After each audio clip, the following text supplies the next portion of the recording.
Hi, everyone. I'm your host, Chris Sands, and today I'm joined by Justin Bonner, who's hiding out in, as you can see, a cave with tons of barrels in it, which is one of the topics we're going to talk about today.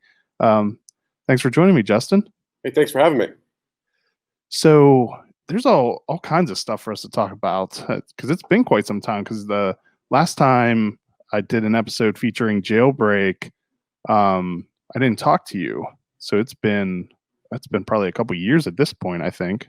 Yeah, it seems like I was going to say a year, but man, I think COVID we're going on almost a year with it. So yeah, Yeah. close to 2 years.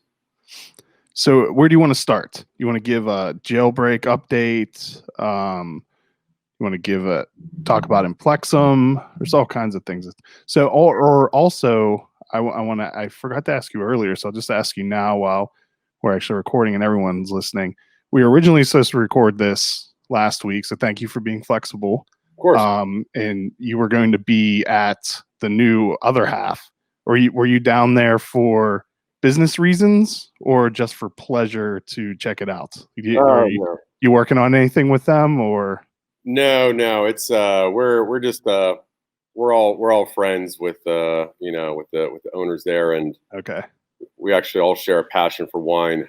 So we've been friends for I don't know about 3 years or so, and so yeah, I mean I haven't been able to get up to Brooklyn. We used to go once a month or so, but I haven't been able to get up there since COVID. So the guys are down here more and more trying to get the place open, and so it's just kind of worked out that I was able to make it down. But yeah, that was just landed on the same day as the initial kind of scheduled podcast, and yeah, so no, I think things are moving along down there. It's exciting to have them as part of our local brewing community. Yeah, having such a well respected, I guess like one of the larger hype breweries becoming local. Yeah, absolutely. It's IPAs galore. So no, I think they do well. They're going to be making some just unique beers there. So they'll stuff that they'll make and create and release there will be unique and different from what they're doing up in Brooklyn and Rochester. Yeah, that was something I'd heard. So they're not going to make the same beers there at all, or they're going to have some replication and but a lot of different. I think they'll make a few of the ones they do, multiple times or throughout the years. But Okay. yeah, everything there is going to be, I don't know. I imagine it or envision it being a lot like what kind of Yepa does at Evil Twin, which is, he makes stuff at 12% and other breweries that it's kind of part of just the general Evil Twin portfolio. And then he has Evil Twin New York, which is very specific beers that are only out of there. So Okay.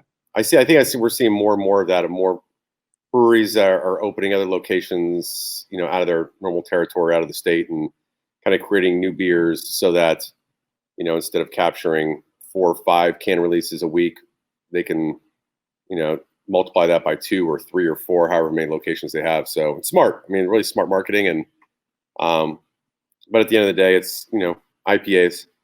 Yeah, a whole lot of them. Making the same IPA, just to, only so many ways to kind of dream up an IPA. But yeah, but they make good stuff. People love them. Yes, they do. There's no doubt about that. Absolutely. So do you want to start with giving an update on how things are going at Jailbreak, or do you want to give the details on Implexum? Well, they're very, very separate. They're actually separate businesses. But yeah, I mean, Jailbreak's doing fairly well. I mean, we've obviously being in only 2 1/3 states as far as distribution. There's been obvious challenges. I mean, with DC, like we spoke about earlier, DC is already an 80 to 85% on-premise consumption market, and DC is really struggling, unfortunately. And so, yeah, that market's been hammered. We don't see a lot coming out of DC right now. Maryland's been good. It's it's got a pretty solid and equal packaging consumption. So in comparison to the draft, so we've been really growing our packaging side, and on the draft side, it continues to be a struggle. each county has different laws. So even, one county may, be open 50% or 75%. Another county may be open only 50%. And one county may only allow bars and restaurants to be open until 10, where the other ones don't have limitations, restrictions. So it's been all over the place. But no, we're doing well. And then, obviously the tap room, the restaurant, our retail component, we have a huge tent outside. So we can't fit as many as we used to in the tap room, but we're pretty close. So I would say we're almost back to normal in the tap room. You had installed, if not at the very beginning of this, pretty soon or pretty close to it, a brand new canning line that was a little more souped up and had more features, right? It was sometime last year, or was it early this year? No, it was late last year. We had upgraded our line. Really, so that was good timing. It was, but actually we don't get necessarily that much more throughput with the new line. It was we get about the same throughput. It was the quality control. So from DO levels, which you've always been really good in getting in check. The problem's been we've had to, there's been times where we've lost 10, 20% of our package because of having to toss it to tweak our DOs to make sure they get it right. And seaming was always an issue on the older seamers. So bringing in the new line, we get very consistent DOs. Our burn rates are way, way lower. In the seamer, it's been money. So I mean, we're probably canning now, depending on the week, 1,500 to I guess 2,000 cases a week. So we really heavily rely on the canning line to do what it's supposed to do. And that one, the new one, also is what gave you the flexibility to start doing 16-ounce cans, right? Correct. Yeah, we were able to kind of swap out our 12 and 16-ounce varieties pretty easily, and so that was a big help. I mean, we've also increased our yields and improved our beers with the addition of the centrifuge last year. Really kind of getting it going this year. So this is January, February is when we really started to run almost everything through the centrifuge, so we can control, clarity, and we can maintain haziness, and we can release things like our hazy IPAs a lot sooner. I mean, we would have to condition those beers 4 weeks plus to kind of lose that green note with so much hops being added. So we're able to, dramatically reduce that time to about 2.5 weeks, by implementing the centrifuge. Oh, I guess that's something I'd never thought about. So typically you would need to just wait longer to cold crash everything out. But is that what the difference is? Like, with the centrifuge, you're able to, essentially filter out all the hop particulates. Yeah, I mean, the crash time would be longer when we had to condition it. I mean, we really got to get a lot of that to drop out, because what we don't want to do is, we used to have a D filter and filtered everything through that, but then there's no middle ground. It's either hazy or it's clear. So with the centrifuge, we can control it. But yeah, I mean, crash times used to be, 2 to 3 weeks to get a hazy IPA, and still, even then, you would have just kind of that greenness of the beer, a lot of harsh, bitter notes. So by spinning it, you're really getting rid of all those hop particulates, and now we use a lot more hops. Starting in beginning of this year, we upped our dosage rate on the hops, or our hop rate, and so we're doing, for the most part, it's anywhere from 7 to 10 pounds per barrel. What was that up from? They would be up from 3 to 6 pounds a barrel. Oh, it's quite a significant increase. Oh yeah, I mean, so now, just on a 20 barrel batch, we're using 3, 4, sometimes 5 boxes of hops to get what we need. So we're kind of over hopping in a lot of places, but then we're not worried about leaving behind that harshness to it, because we can just pull it right out in the centrifuge. So, but I think a lot of the kind of the bigger breweries now, I wouldn't say bigger, but the regional ones, and the ones that are really kind of creating these unique hazy IPAs, almost all of them are incorporating a centrifuge. or have been for some time. Okay. What's your most popular beer now? You know, it's funny because the Monkey continues to be huge for us. I mean, it's our Hefeweizen. It's. I wouldn't say now it's a leader. I would say, I mean, Special Lady Friend. We got rid of Big Punisher years ago as a full-time beer to make way for the Special Lady, and we wanted to kind of have that more full-time, true hazy IPA in the market, but in a format and at a price point that worked for more than just a Uber beer nerd. So Special Lady has been huge for us. So I would say that's probably our leading brand, but Monkey's really, really close. I love Special Lady Friend. That beer is so good, and its variants are great. I wanted to try to get out there today to get some Citra Lady Friend before we recorded, but I just couldn't make it work with my schedule. Oh, it's all good. Actually, we put that in one, and we have that one, and we have Bad Fish, so 2 hazy IPAs that we ended up putting in 12-ounce 6-packs. So, yeah, I mean, those work really well for us. We'll have probably Strata Lady Friend coming back out sometime soon.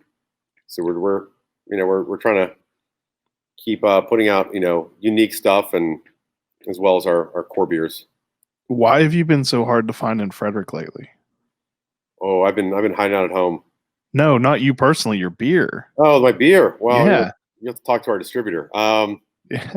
Distributors have been very conservative through COVID. So most don't even refuse to take on draft at all. I would say it's only the distributors that carry the counties that touch us will bring some level of draft on. Some distributors, I mean, there's demand. We have restaurants asking for our draft beer, and distributors just refuse to bring it on. So, and then, with there's not as much draft, distributors aren't picking up as regularly. So our distributor is located in Hagerstown. So where they used to come out twice a month, now they come out once every 4 to 5 weeks. Okay, because it's even because I wanted to pick up something to have a jailbreak something while we were talking, and I just couldn't find anything. Yeah, I mean, our limiteds don't ever they very rarely make it out to your neck of the woods just because we sell out around here through the brewery, and then sometimes we have a limited release through kind of some local retailers, but they can sell quite a bit, so it's hard to get out more limited beers out there, and especially when we want to keep it everything fresh. Yeah. So we've been very fortunate. Our core beers, when we kind of send them out the door, they're usually no more than 7 days old. That's pretty much, a lot of them are day of. So everything's been really, really fresh. But when a distributor only comes once every 4 or 5 weeks, it kind of just, the timing has to be right for them to get any limited beers. Yeah, kind of like it has to be perfectly timed, really. Pretty much, because we're not holding anything right now. We're not holding anything back. There's no point. I mean, I'd rather. Yeah, if you can sell it for your entire profit margin through your door, why hold it back? Other than that, I would like to drive and pick it up in Frederick than have to drive out to you. Well, we like to incentivize you to come out and visit us, because there's a lot of beers that we have at the tap room that just aren't anywhere else. So we've been doing more. It's we always have 2 or 3 hazy IPAs on. We typically have 2 fruited sours on. I mean, we typically have 20 beers. So yeah, fruited sours and the hazy IPAs are combined only about a quarter of what we do. We've been doing more with craft seltzers, so not the clear White Claw shit that you see out there, but stuff with real ingredients. But then I'd be lying if it's all natural, real ingredients. We put some crazy shit in there. We did a cherry cola. I saw that one. It was good. It was, cola syrup, but in real cherry puree. So it was half real, half whatever. But I can't imagine the calorie count on that thing. But yeah, I don't. I think that might be missing the one of the intended reasons for seltzers. Yeah, exactly. No, we calories be damned, but people are really getting into it, because I mean, honestly, if you look at the fruited sours, I think we've kind of landed on a Berliner Weiss being a good base to create these. Yeah. But as it's a delivery system for fruit but that's and it. sugar. That's all it is. In fact, I mean, it could be the absolute worst, most terribly made Berliner Weiss in the world, but you would never know because of how much fruit's thrown on top of it. But Berliner Weiss, honestly, isn't the best delivery mechanism for these beers because a lot of times people don't want sour; they want Yeah. rich fruit. And so we found that the making of seltzers in house is truly the most nondescript way of creating an alcohol that we can layer things on top of. We don't consider them our beers. We don't consider much artistry in what we do with our seltzers. I wouldn't say you won't see me bragging about the fact that we make craft seltzers. I bet you sell a ton of them, though. We sell a ton of them, but I won't be the one to tell you that they're anything near what we're most proud of making. But it like anything, I think a lot of people serving fruited sours and hazy IPAs would not tell you that those are the beers they're most proud of in their portfolio. So, let's take a real quick break sure. to thank our sponsors, and I want to grab a beer. And then I have a couple more questions about seltzers. Cool. I want to send a little shout out to Nico. Hopefully at Roast House he's doing well. When did I? Actually, it's been a little while it's been a couple weeks since I talked to Nico. He's still doing his beer dinners, which is what we are about to hear a ad for. And you should talk to them and get one of those set up again. Because you did a beer dinner with them, right? We've done 2, I think, over the years. Yeah, because it was a really good one. I can't remember what it was in it, but I remember it being one of. I mean, they're all really good, so it was an easy leap to take. But I remember the Jailbreak one being really good because I think that may have been the first time I had Special Lady Friend. Okay. Yeah, probably would have been the last one we did then. Probably about 2 years ago. All right, so we will be right back. If you haven't heard about our beer dinners, well, now you have. Typically, the last Tuesday of each month, we partner with a local brewery and craft an exclusive 5-course dinner. Each course is thoughtfully paired with some of the finest craft beer available. You'll meet the brewery, enjoy memorable pairings and service, and have a damn good time. Like us on Facebook to stay in the know when tickets become available, because they will sell out quick. Idiom Brewing Company proudly offers a delicious variety of beers to satisfy the most discerning tastes. Best known for their wide array of IPAs, delicious fruited sours, and robust porters and stouts, Idiom prides themselves on continuing to innovate, utilizing new and experimental hops, local ingredients, and unique flavor profiles. Idiom has a simple goal in mind: to bring people from all walks of life together to enjoy themselves and each other. Idiom Brewing Company is located in downtown Frederick, just south of the intersection of East Street and East Patrick Street, with ample seating and directly on Carroll Creek. Okay, so I feel like I did see this, but I can't remember now because there's so much going on. Are you canning your seltzers? We are. Okay, I thought I remembered seeing the can for the cola one specifically. Yeah, I mean, we don't send any out. We keep it just like our fruited sours. We keep them all. There's a reserve for the tap room, and the reason being is that this has real fruit. They get a little explodey. Yeah, they get very explosive. So I mean, we have our dry stack in cold box or cold cooler in the tap room for all of our beers, but for those it's all dedicated to a cooler, and we make sure that every time someone buys one, they realize that these things need to be refrigerated. It's a real issue. In the industry, we're actually in the process of buying a pasteurizer. So, oh wow, you're going all in. Yeah, we'll be able to kind of do a inline pasteurizer. So that way, all these things will be shelf stable. And from a number of breweries that have been using the pasteurizer, they've done a lot of blind tastings, and there's really no difference in flavor whatsoever. It's just shelf stable. So I can't remember where or who I was talking to about that. And the way it was described to me is that like pasteurization basically just pauses. It doesn't alter anything that happened beforehand. It just pauses anything further that the yeast would do. Yeah, I think it. I mean, it basically, and I'm not a scientist. My brewmaster would be able to speak to it, but it kills off the yeast's ability to ferment.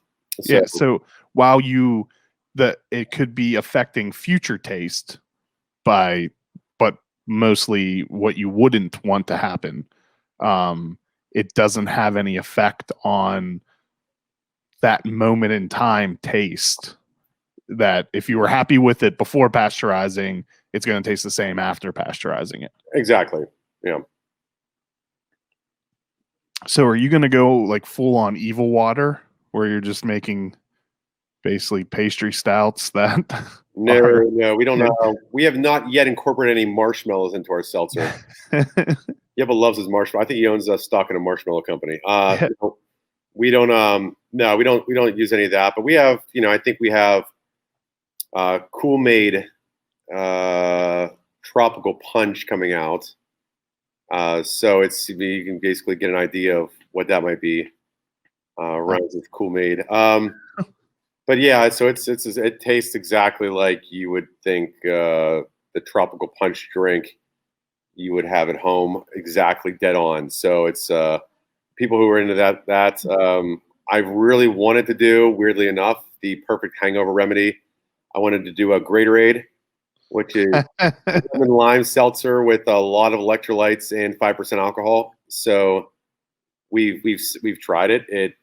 Again, seltzers, and if you can make the seltzer clean enough without a lot of sulfur notes or anything else, it's just a great base, nondescript base to just deliver a flavor that really you might have in something other than an alcoholic drink.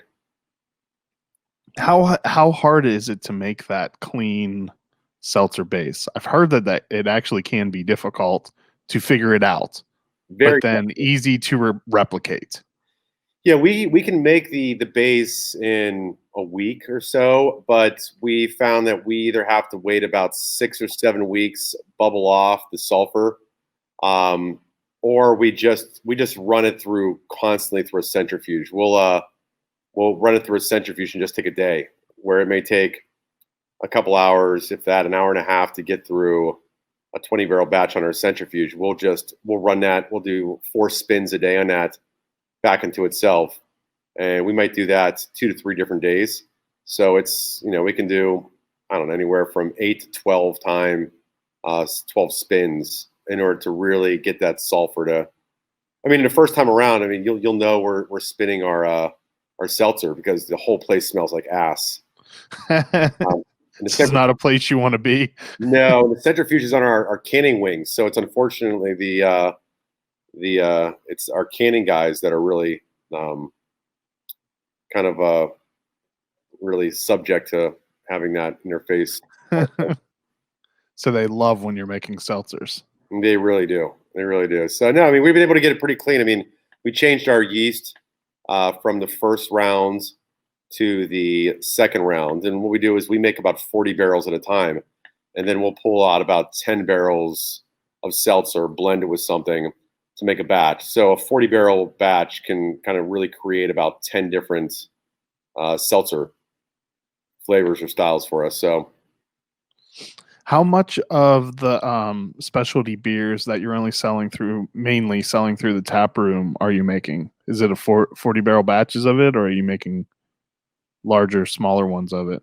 No, typically we make 20 to 40. So depending on what it is. If it's if it's a unique lager, we'll do 20 barrels. If it's a triple IPA, we'll make 20 barrels. If it's a unique stout, we'll make 20 barrels. But a lot of times, we'll make 40 barrels of a hazy IPA, like a limited release or a double IPA, and then we'll either use all of it if we intend on sending some to distribution, or if we want to keep it in house, we'll actually dry hop separately. So we'll make because 90% of our hops are really are introduced into the fermenter on the dry hop side. Like, we're very heavy on the dry hop, very little on the in the kettle and the whirlpool. So yeah, we'll take the same base and we'll split it off into 2 20-barrel tanks, and then we'll dry hop them very differently. Did I ever speaking of stouts, did I ever tell you about what happened to one of the vintage cans of Dusk Till Dusk you gave me? No. So I had it in my refrigerator, saving it just to at some point to drink. And my mother-in-law and father-in-law came down to visit, and he wanted a beer, and it was before I got home, and he grabbed that. Oh, is this the one And you threw out? yes, and then took a drink, promptly then dumped it out, and then told me about it, and I was not happy. Well, that's so don't worry. We're right now in the process of tasting and blending cycle to be able to come up with this year's dusk. Okay. So we have a lot to choose from. We have some stuff. I think we have 2 barrels that we have been aging well that are about 5.5, 6 years old. Oh wow. So we have a lot of 5 and 6 year old barrels that we've dumped out throughout the year that it hasn't really grown or kind of gained any complexity. But we have a couple that are really, really good that we're excited to use in the blend because it really just shows off a lot of those aging characteristics. So we're working on that, and our guys do a really, really good job with the stouts. It's just we're not necessarily known for stouts because we don't make that many. Yeah. But the ones we made, I think have been like that's. I would say on the Jailbreak side, I think I'm most proud of what we've done on our barrel aging program. So it was probably 2 years now. There was kind of a slight directional change in the types of beers you were making. So up until that point, there were like IPAs and like dabbling in, you had funk. What's the real name of that? Something funk. Sway. What's that? Funk Sway. Yeah, funk sway. So you had some fruited sour stuff, but like it was 2 years ago, you started like heavily going into the more I would say like hype brewery type styles. What made that change happen? Was that just customer demand, or? I think it's a little of everything. I mean, I think a lot of people forget, when we first opened many years ago, like 7, we were making fruited beers, and the thing is, we were making beers with real fruits. It was always one of our things that we wouldn't use flavorings. And the fruited beers that were out in the market, whether it be some of the ones that are making it locally, or things like your Hell or High watermelon, these were all they were all using chemical flavorings. And given that our guys had come from Dogfish and they refused to use chemical flavorings, we kind of were consistent with that. And we were putting out a lot of fruited beers, and people hated it. They thought it was weird that there was real fruit in beer. They thought it was really weird that our beers had like the color and consistency of the fruit that was in it. So after how things change. Seriously, we were just a little before our time. We actually abandoned most of our fruited beers after the first year, and what was selling at the time was really core beers. Back then, it was the bitter wars, so we weren't going after the highest IBUs. We weren't really kind of chasing the fads at the time, but that's what sold in volume. And I mean, honestly, it's owning a business. It'd be stupid for us to abandon the thing that is selling the most for us. But we did a really good job. We continued to do a really good job with core styles. And then, but as things changed, we needed to change. And maybe some people in our, in our world, our little team of brewing, didn't always necessarily see eye to eye that we should expand upon what we offer. And we knew our vision, and we've always been very consistent with our vision. But that didn't mean we couldn't make a few more hazy IPAs and a few more fruited sours, and give some of the more niche market what they wanted. So, but there were some kind of people internally that were against that. So we elevated our head brewer, who was really not only all about that, but he was really excited to take on the mixed firm barrel sour brewery that we were starting. So we elevated him to brewmaster, and from that time, he needed a few tools, a few things in order to really make these beers the way we wanted them. One was to dramatically increase our cost of hops to be able to hop these beers twice as much as we were used to. The centrifuge was another one. So all these things are extremely expensive to kind of invest in and roll out. So by the beginning of 2020, these hazy beers that we were making were pretty much full on. It was, we were 100% in when we decided to make them. And so, yeah, I would say it was a change, maybe learning to adapt, and getting some people internally that really were open to kind of going after these things. I don't know how I missed the double passion fruit mango funk. But is that canned or is that draft only? It's canned. Yeah, we did that right after the double blueberry cherry. We found that there's already, when we were mixing fruit, it was natural for us to kind of, if using 2 or 3 fruits, to put a lot more of one fruit, so what we wanted to be the primary flavor, over another. So we would, we used to be able to call something like that maybe a blueberry or cherry blueberry funk, even though we would have twice as much blueberry as cherry. But then we decided, all right, it seems that everyone's calling these things double something. So wouldn't you know, we would make a double blueberry cherry, same as maybe we made before, and it would sell 3 times as quick. Because people were like, but it's double now. And I'm like, all right, it's always been double. It's like slapping that new label on something. Yeah, it's the same thing as we see in double and triple dry hop. A lot of it's bullshit. I talked to a lot of guys that do DDH on their labels for double dry hop. And I'm like, oh, so you got to go back and you dry hop this multiple times? They're like, no. We just people believe us. It's twice as much as we thought about using. Exactly.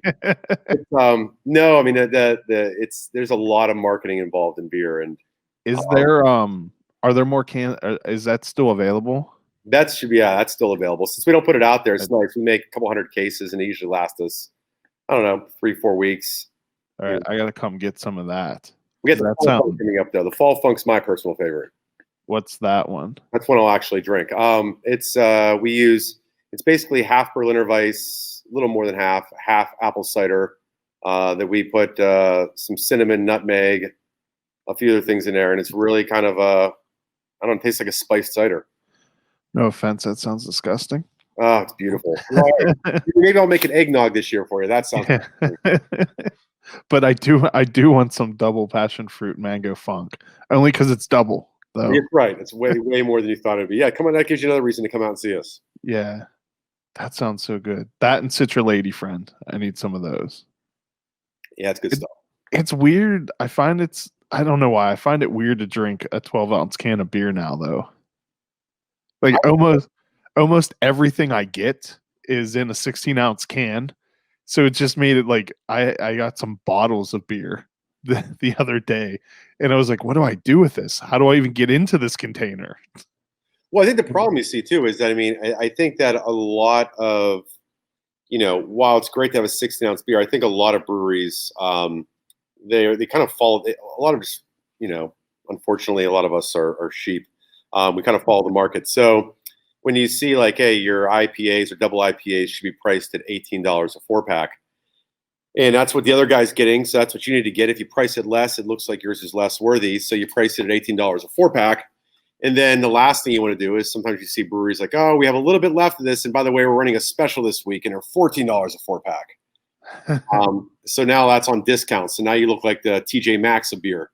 So, although I got to tell you, while I was up in Pittsburgh last week, I ran to a Giant Eagle, which was amazing to be able to do, to pick up some beer. And they had the Trogs Hop Cyclone, I think is the name of it. An amazing double hazy IPA.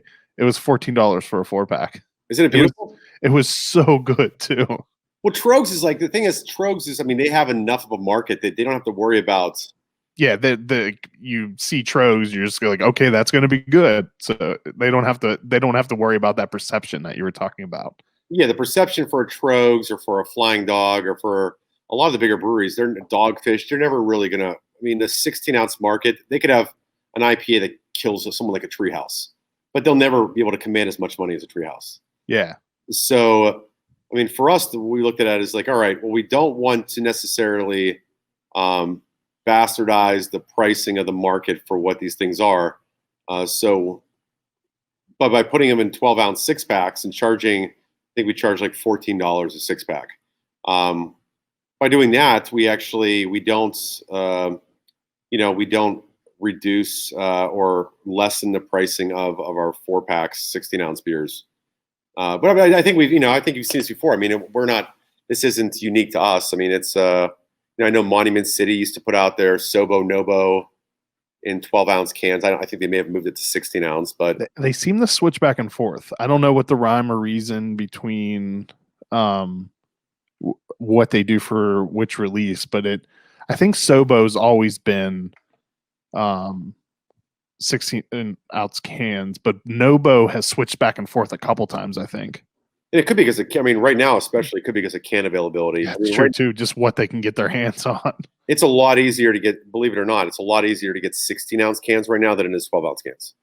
That's what I've heard, and it kind of makes sense because you figure Pepsi, Budweiser, Coors, everyone, all of them are, what I've read, are just buying up like every bit of aluminum cans they can. But they're not buying 16-ounce cans, so it makes them a little more readily available.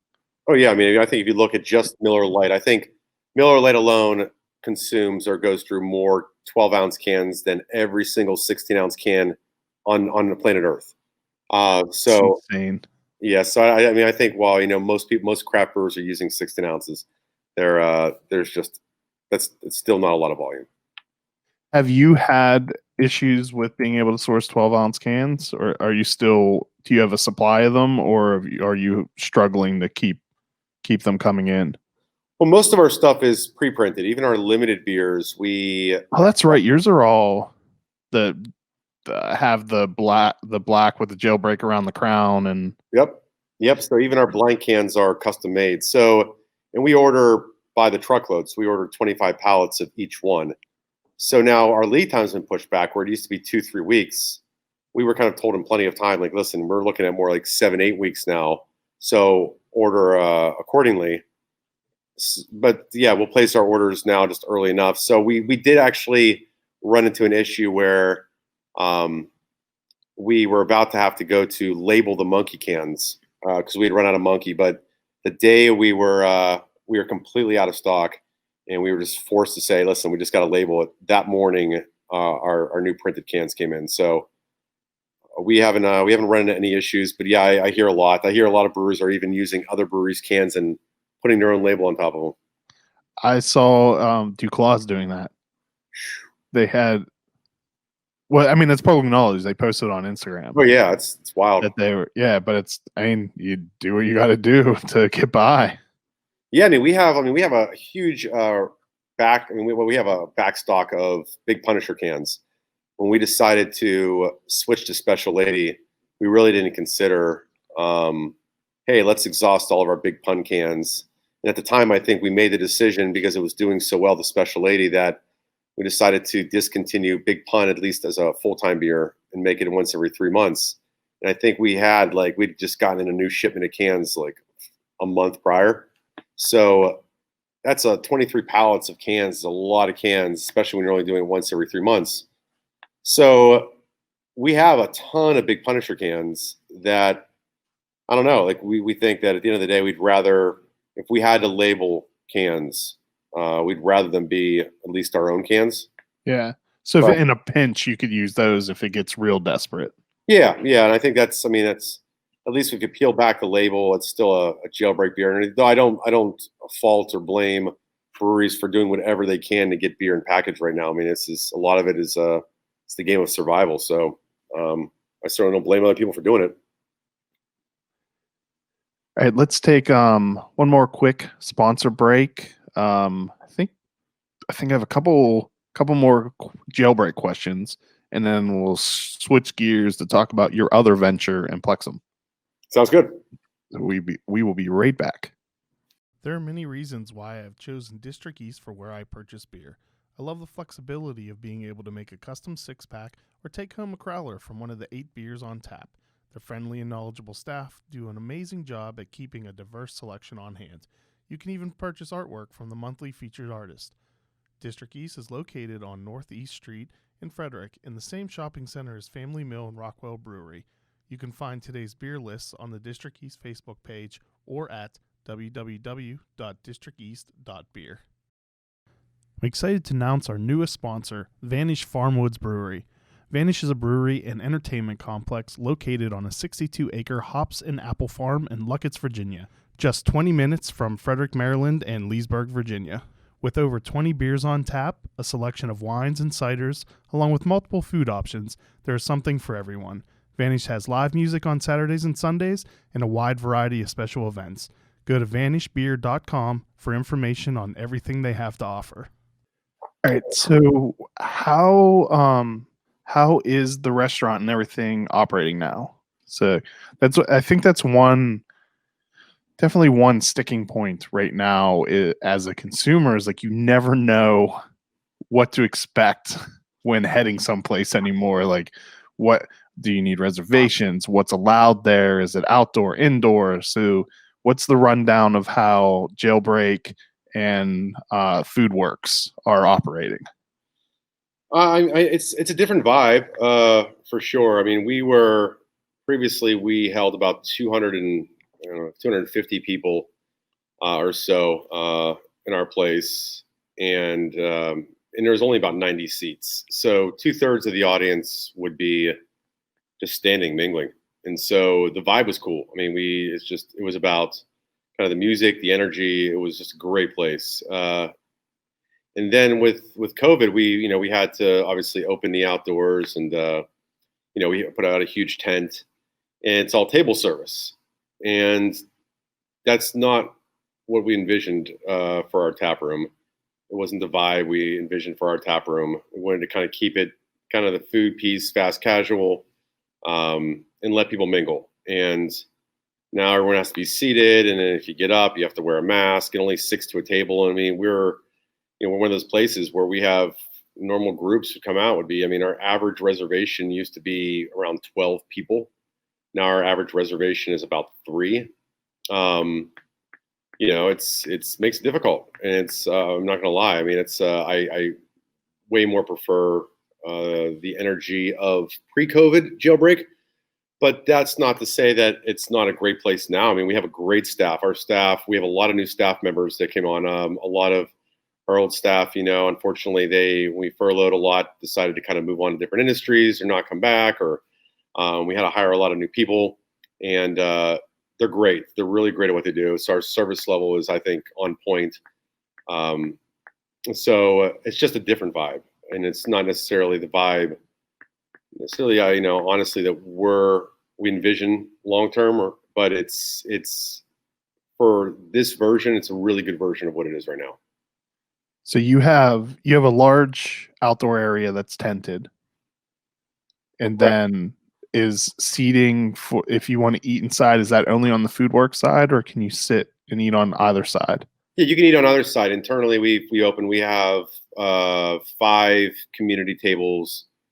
I believe it's 5, 4 or 5, I believe. And then we have 4 of our 4 tops. In the brewery side, on the Foodworks side, I believe we have 4 or 5 tops that we just opened recently.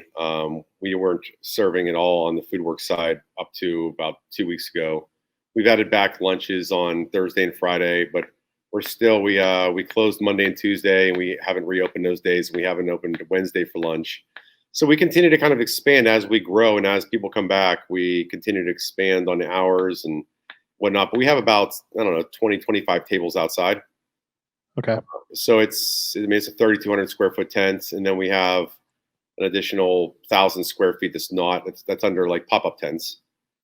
So it's a good amount of space. So we're getting back to numbers we would be used to seeing this time of the year. So it's good. I mean, we feel very fortunate to be in a position we're in, because a lot of restaurants and breweries that are in the city, kind of a more urban environment, they have sidewalks. That's it. I mean, there's not parking lots they can utilize. So they don't have the flexibility of a the outdoor space that you have. Yeah, of course. And unfortunately, none of us are Guinness. And I think Guinness has about 10 acres over there that they. Yeah, it's plenty of room to socially distance and be safe. God, I hate to be a food runner there, man. I mean, by the time you pull a burger right off the grill, Yeah. by the time you make it to your table, it's going to be 20 minutes later. Yeah. But And yeah, like 30 flights of steps. yeah, exactly. It's got to be tough for them. But no, I mean, I feel very fortunate to be in a position where we are right now and survive all this. All right, so let's talk about where you are right now. You brought, it was years ago at this point. You had teased that this was going to happen. I guess it's happening, but not quite fully happened yet.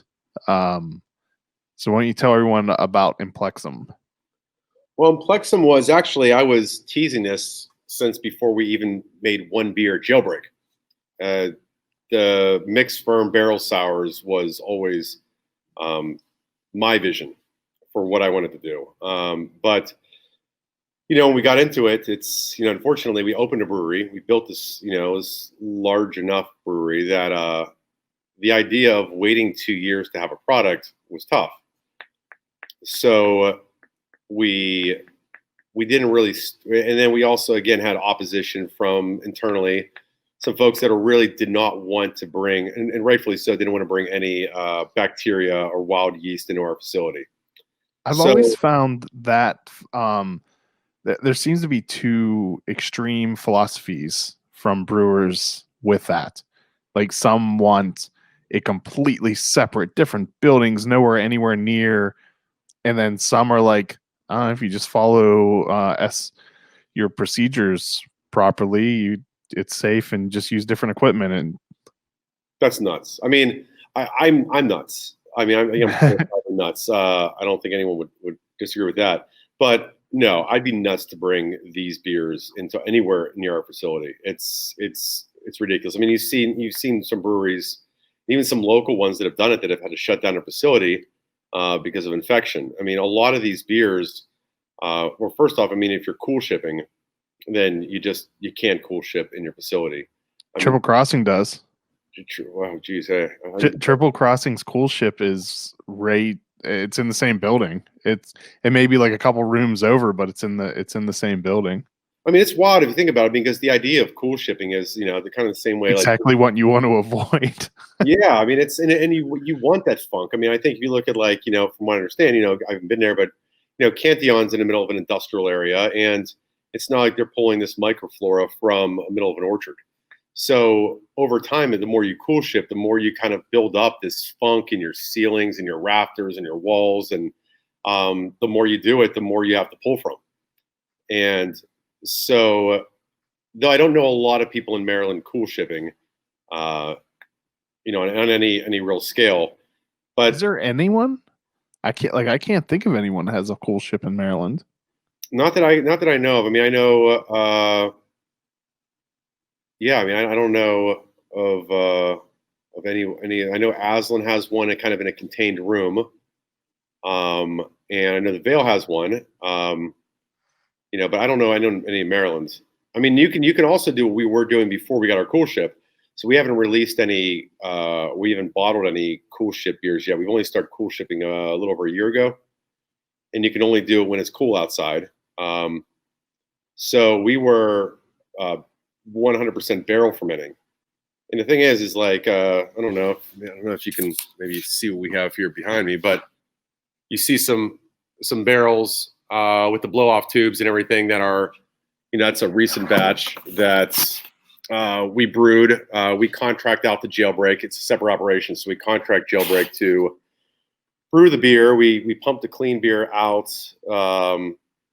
And tote it over here. And so in some cases, it's 100% barrel fermentation. So we'll pump it out into the barrels outside and then move those barrels over, or we'll pump them into totes and bring them over and then dump them into the cool ship.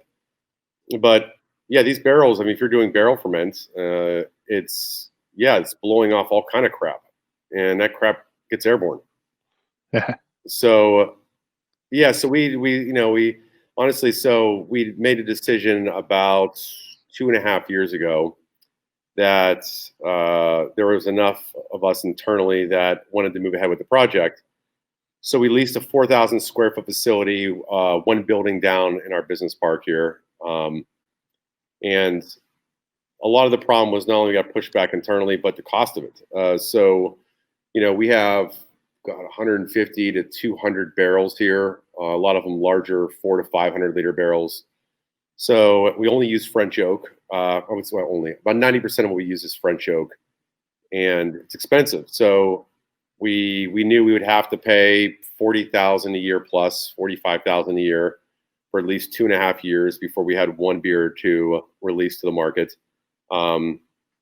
We'd have to put in 6 figures worth of barrels to get where we're going. We'd have to put in tanks and fruit tanks and bright tanks and everything that goes into it. So we didn't really want to handicap or kind of cripple Jailbreak with the expense of starting this. So we decided to make it a separate operation and personally fund it and start it on its own. So this is kind of been a long time in the making here. But yeah, we have 2 beers. One is one of this guy right here, but we have 2 beers we're about to release here. Labels will be in next week. So we'll finally be able to release the first 2 from Implexum. That's awesome. Yeah. I actually didn't realize it was that close when I reached out to you. Yeah, it's very, very close. I mean, these we don't. While we do add some priming sugar into the tanks before we bottle, we don't add any additional yeast. And the reason we don't do that is because we don't want the chain. When we make the final blend of barrels, and we lose about. I mean, right now we've been losing about 50 to 60% of our barrels we dump because they just don't meet. They just honestly just don't turn out all that interesting. They didn't do what you were hoping they would do. Correct. So we've dumped. I think we'll probably, as we dump a few more, we'll probably burn. I mean, as we get better at what we do, I'm sure we'll burn a little less. But we still we make beer and we put them in barrel, knowing that 50% of that beer is going to be dumped down the drain. But what we're left with is a lot of really cool stuff to blend. And so, but we don't want to add yeast on the bottle conditioning side because that yeast can dramatically change the flavor profile of the final blend. So we rely on the wild yeast and all the microbes and everything in the bottle to interact with the priming sugar to slowly condition and carbonate that beer. So we kind of leave, depending on the beer, we leave, I don't know, 6 to 12 months in bottle for it to slowly carbonate and condition before we release it. So nothing's fast about any of this. And there's certainly, we have no aspirations of making any money off this brewery. But honestly, we just by the how much we deplete, how much we've depleted so far from what we bottled, just by our own personal consumption, it's saying a lot because we have about 100 less bottles than we started with, just from us drinking them. So I'm guessing that means they're good. They're actually, I'm very proud of them because honestly, it's we went into this knowing we're not going to make any money off this, so we went into it with the freedom of saying, let's only put out what we feel is really special, and if nothing's special, then we wait for something special. And so there's a way more freedom here in Implexum than there is in Jailbreak. I mean, so how would you describe the beer that's going to be released soon? So we have a lambic style, and the reason I say style is we didn't really cool ship. The first one was kind of barrel fermentation, and we mixed it with. We had about 8 barrels. We had a ton of Petite Syrah fruit from Napa area, and brought it all in. Hand destemmed it and hand selected the berries. I'm an idiot. It took me a week. It took other people along with me to hand destem these, and then I realized you can get a hand destemmer and for $1,000 and do it took probably a collective 120 hours worth of manpower. It could have done it in an hour. So, FML. But no, we added that, and so we had I believe, 2 big barrels that came out exactly the way we wanted. And I think we have 2 more that we're waiting on to see what it does. And we had, I think, the rest of them we just dumped.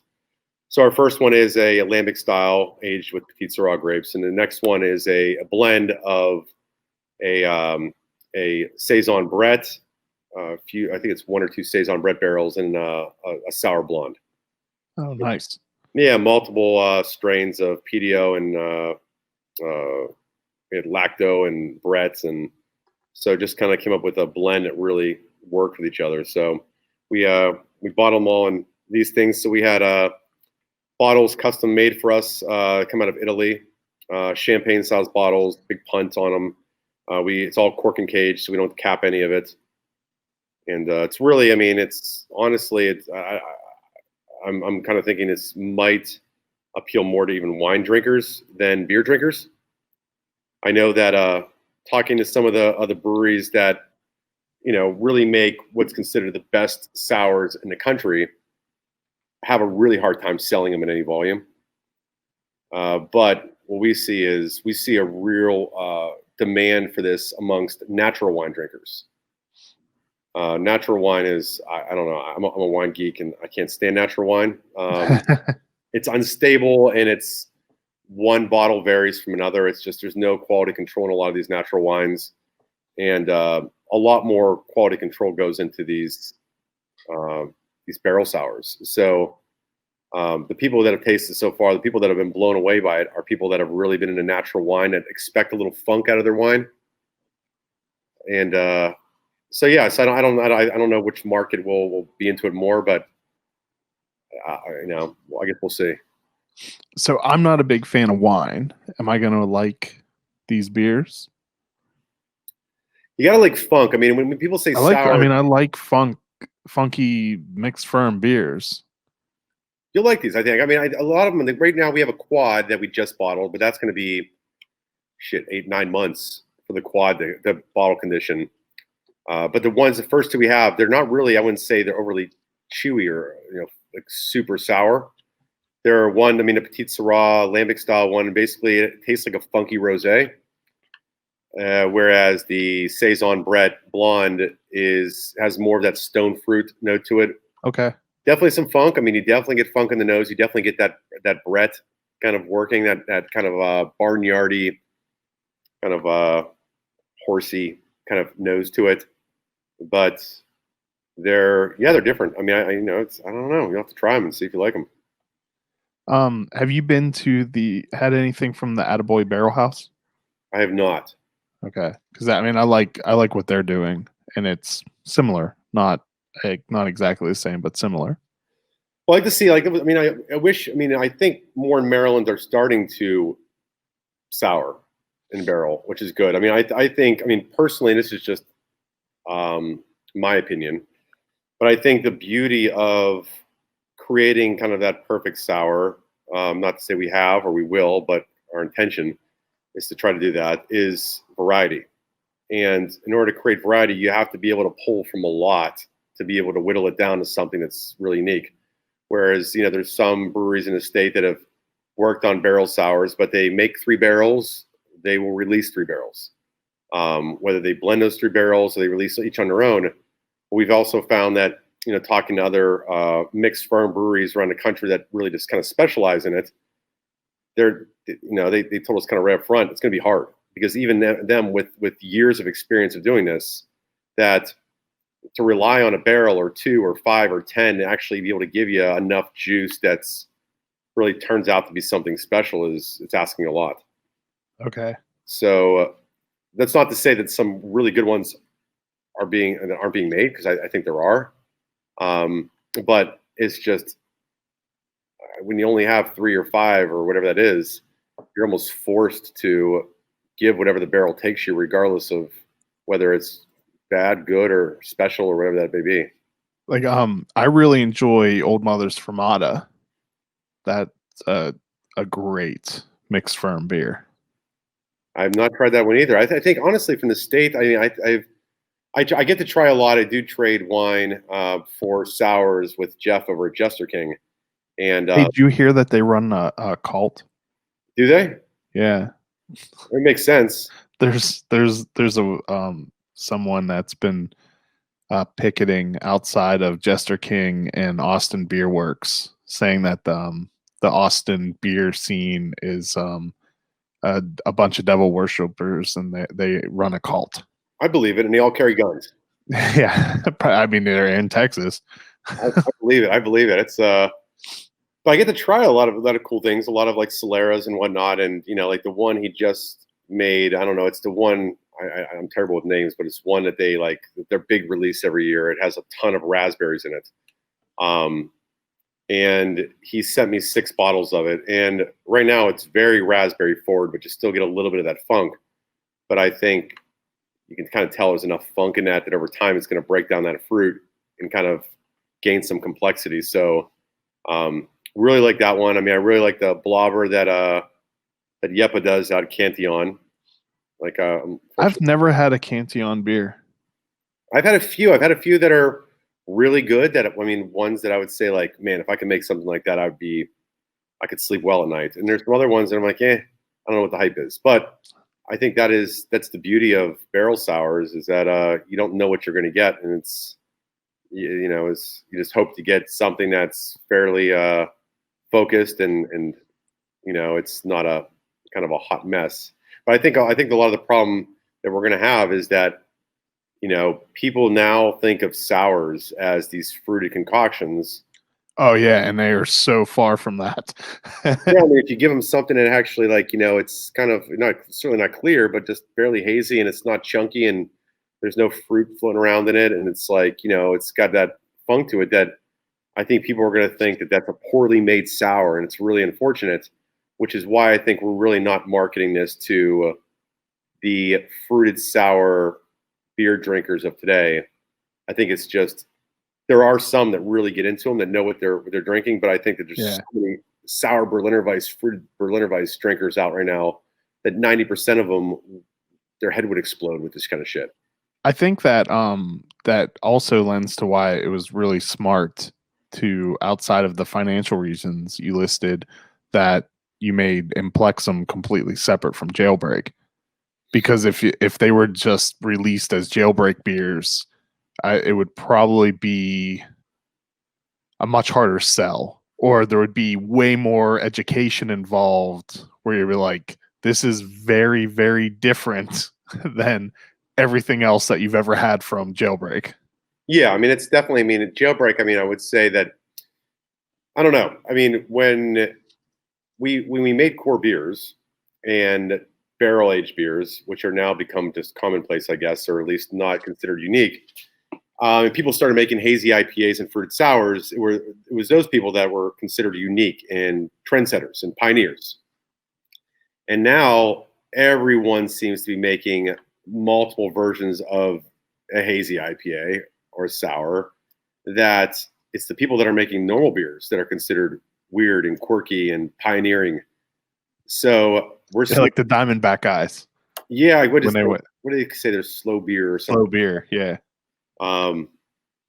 But I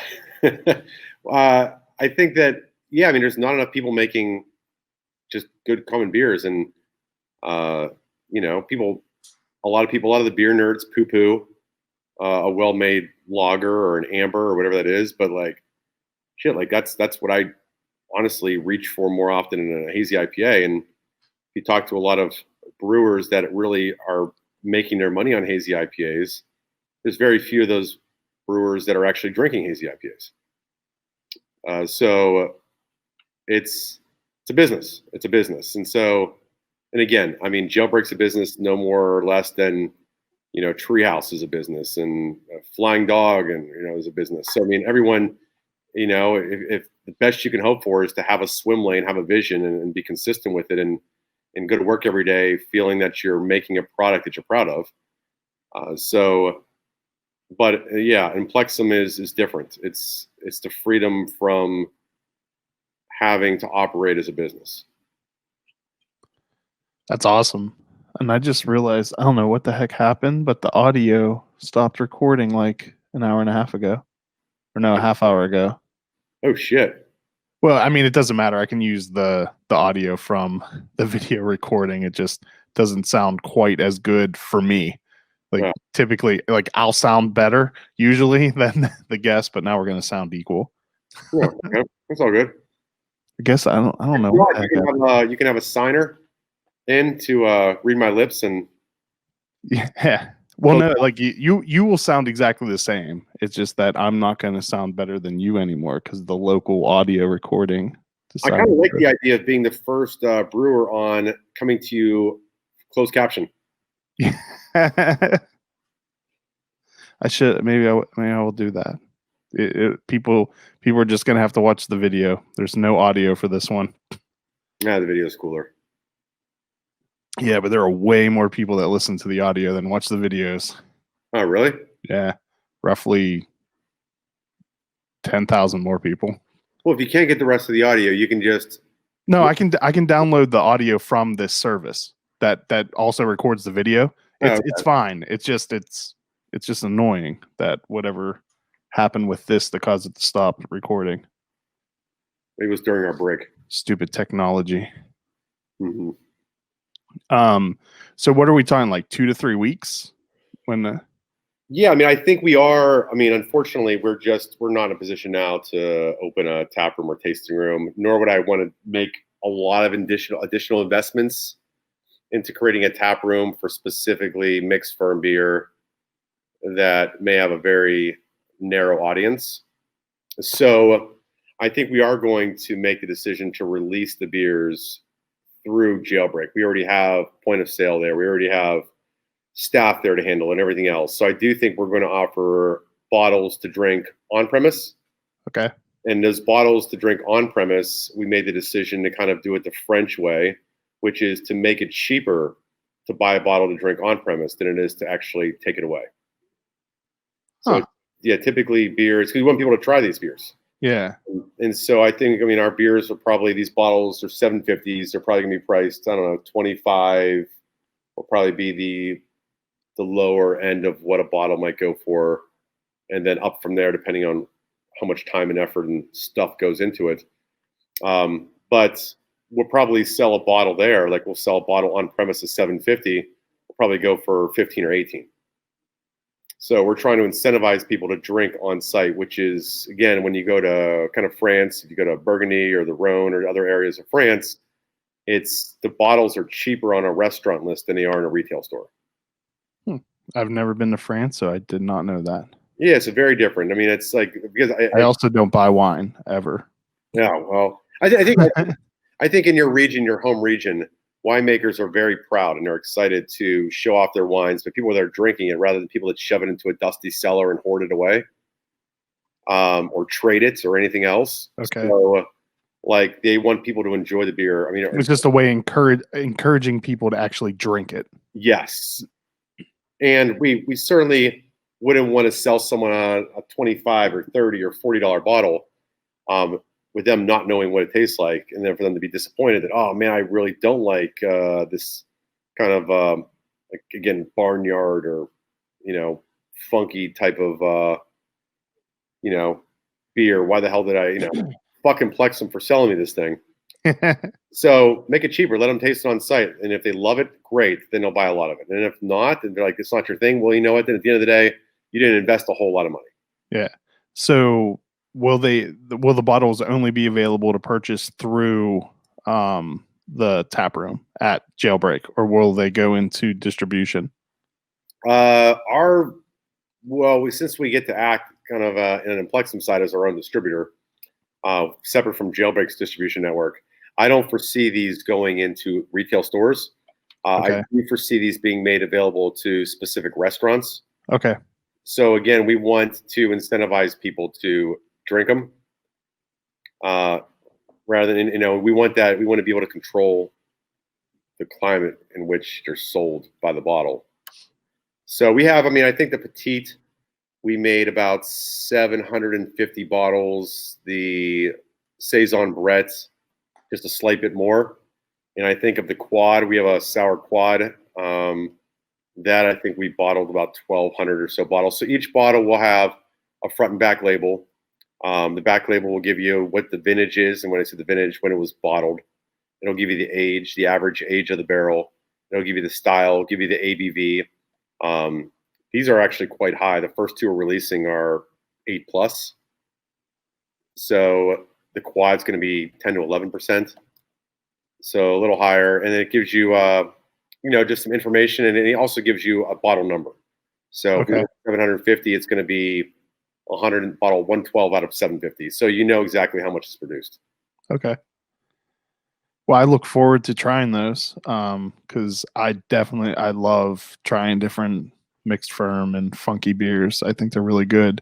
I think that's actually that was my gateway to ever being able to enjoy any wine. Because before I got more into sour beers, I hated wine across the board. But I've at least been able to try some wines recently that I liked. Oh, there you go. We'll have to turn you on to some. It's surprising more. I mean, a lot of the brewers I'm friends with are become friends with over the years. We've actually become close friends via wine.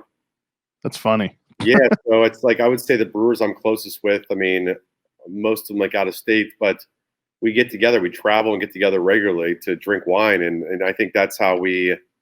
I mean, just like I talk about wine a lot on the beer show, but winemakers drink beer when they're done with their day. And a lot of beer makers drink wine at the end of their day. Yeah, it's funny. There have been a few brewmasters I've talked to recently that, like, I was talking to him about beer, and like, actually, I haven't had a beer in a while. I drink wine and whiskey at home Yeah. or bourbon. Well, yeah, you're around beer all day, and I think honestly, I think a lot of brewers, a lot of really good ones, they want to expand their palate. I mean, I think the only way to tell really the quality of your own product is to have a really wide range in your palates and to be able to appreciate quality. And you can't always do that, especially with like hazes and stuff like that. You can only have so many, and Yeah. there's a lot of nuance to these beers. So I think there's actually a lot more nuance to barrel aged beers, and I see a lot of, which I love the trend. I see a lot more wood conditioned lagers, pilsners and lagers and whatnot that are available in the market, and I love that trend because foeder aged and wood conditioned lagers are fucking great. They're Fourscore up in Gettysburg has an amazing Hell's Lager that is made in a foeder. I love that. I love that. It's we're seeing more and more of that. I mean, I just had one recently at Wakefield when I was down in Miami recently, and had one down there, and that was by far my favorite beer from them. And so yeah, we put a dark lager in barrels about 2 weeks ago, and so those shouldn't need long. We're thinking maybe another week or two. We'll just keep tasting them, but we're excited about what we get with that. Awesome. So, yeah, eventually we'll get a foeder, and for now, like we are swimming in barrels. We have, between the clean side and the Implexum side, we have many hundreds of barrels. So we're fortunate to have a lot of wood sitting around here. Yeah, you can. Anyone watching the video, it's obvious just from what's right there. And I know the couple times I've been to Jailbreak, there are a ton of barrels there too. We love them. We love them. So it's we'll see what we do with them.